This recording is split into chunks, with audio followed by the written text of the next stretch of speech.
Association looking back on last night's action, setting the stage for the weekend firmly in that playoff push around the association. And speaking of the postseason, deja vu last night in Denver. The NBA Finals rematch from a year ago. The Heat on one side, the Nuggets on the other. That altitude advantage is nothing to trifle with. Denver now at home, 24-5 straight up this year, depending on where you got the number. Either you covered last night or you pushed. Denver now 14-13-2 against the spread as a home favorite with a 6-point victory. As a 6-point home favorite, 103-97.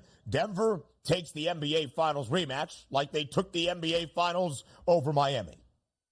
By the way, you take a look at this game overall, right? And again, you're going to feel great about this game depending on which way you bet and which line you got. But let's remove that from the equation. I actually like the performances out of both teams. How could you like that? It was 107-97. What the heck actually went on? The scrappiness of the Miami Heat without their full starting lineup hanging around there with a chance to beat the Denver Nuggets. Now, chance I use certainly slightly, but staying inside the number and being competitive here. You take a look at the Denver Nuggets. If I would have told you this, Ben, before the game, hey, you know what? I know what that box score is going to look like. Jamal Murray is going to give you 6 points in this game. Nikola Jokic is going to give you 18. Like, wow, that's a Miami Heat performance that they're going to gut out a victory here. But still, the Denver Nuggets won without their superstars even playing well. And quite frankly, I didn't see this come down, but only 14 minutes out of Jamal Murray. I'm going to assume he probably left with some sort of injury in this game, and they were still able to pick up the victory. So that's a pretty good performance out of the Denver Nuggets. And what was the actual injury here to Jamal Murray? Do we know exactly what it was? Ankle, knee, or hamstring?